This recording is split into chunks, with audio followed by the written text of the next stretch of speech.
The wealthy young lady came to her rural husband's home for the first time and actually saw her husband's mother Mary drying fish with a Rolls Royce. This scene directly stunned her.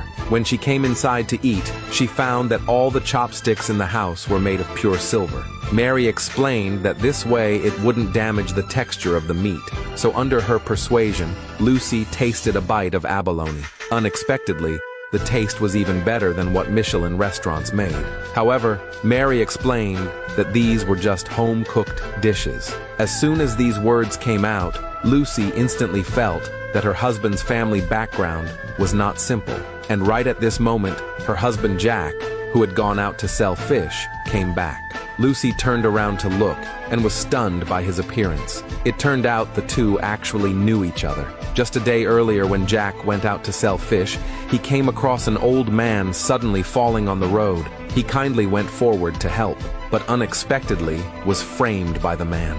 The noise instantly attracted passers-by. The old man kept repeating that Jack had knocked him down. He even demanded Jack to pay him money. No matter how Jack explained, no one believed him. They even told him to quickly take the old man to the hospital. Just as Jack was at a loss, Lucy, who was passing by, couldn't stand it anymore. She stood up and told the old man to stop pretending. She bluntly said she had already recorded a video. Clearly, it was the old man who fell himself, yet he turned around and framed Jack. At first, the old man still wanted to deny it. When he heard Lucy say she would call the police, the old man said nothing more and immediately got up and left the scene. And it was from this moment that Jack was deeply attracted to Lucy. Just as he was about to step forward to express thanks, Lucy was blocked by several luxury cars. It turned out Lucy was once the wife of a rich young man. But because the rich young man had died unexpectedly, Lucy's widow status was despised by his family. And now, the rich young man's younger sister, Laura, had reached marrying age. Because she once had a marriage agreement with a man who sold fish, but she didn't want to marry and suffer hardships. She only wanted to marry a second-generation rich man. So she begged her grandfather to give up this marriage. But her grandfather, for the sake of face, did not agree. So Laura's mother ordered people to bring Lucy over and bluntly told Lucy to replace her daughter to marry that man who sold fish.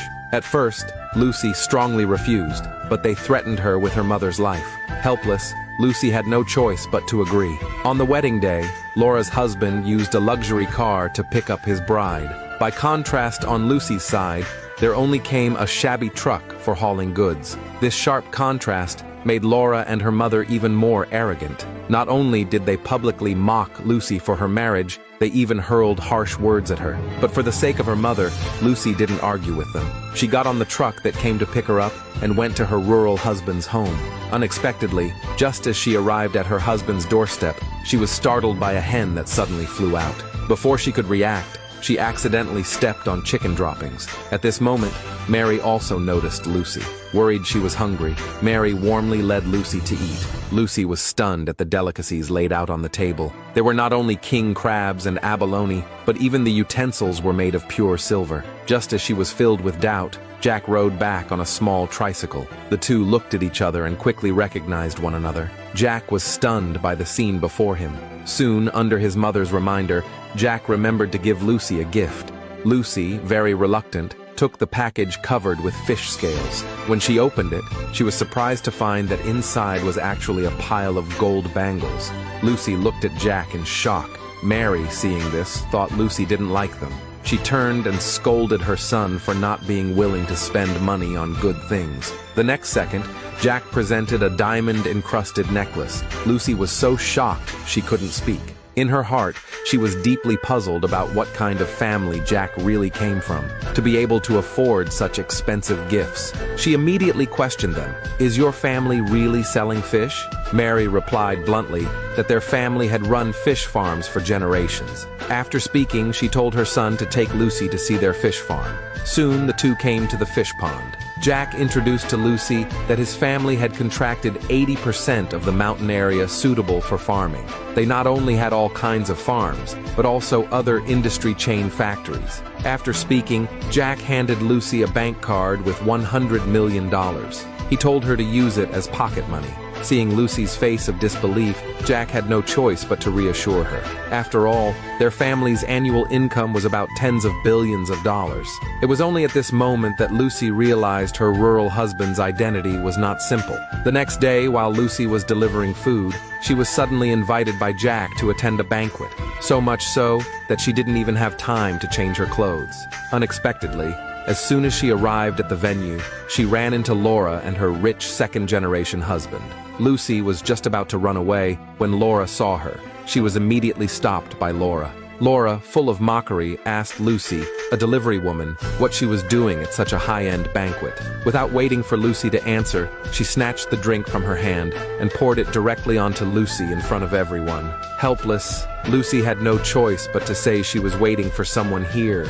She would leave soon. But Laura refused to let go, saying this was a banquet attended by business association bigwigs. How could a rural person like Lucy be waiting for anyone here? She must have come to steal something. If the president of the business association held her accountable, she couldn't bear it. After hearing this, Laura's rich husband immediately ordered people to search her, to see if Lucy had actually stolen something. Seeing Lucy react so strongly, Laura was very certain this was a guilty conscience. She believed Lucy had stolen. Even though Lucy strongly explained she hadn't stolen anything, Laura still didn't believe. During their argument, the necklace Jack had given Lucy fell to the ground. Laura was stunned when she saw it. This was a globally limited diamond necklace worth $50 million. She immediately believed it was something Lucy had stolen. No matter how Lucy explained it was a gift from her husband, Laura refused to believe it. She thought a fish seller could never afford something so expensive. She ignored any explanation from Lucy and immediately ordered people to teach Lucy a lesson. Fortunately, at the critical moment, a voice stopped them.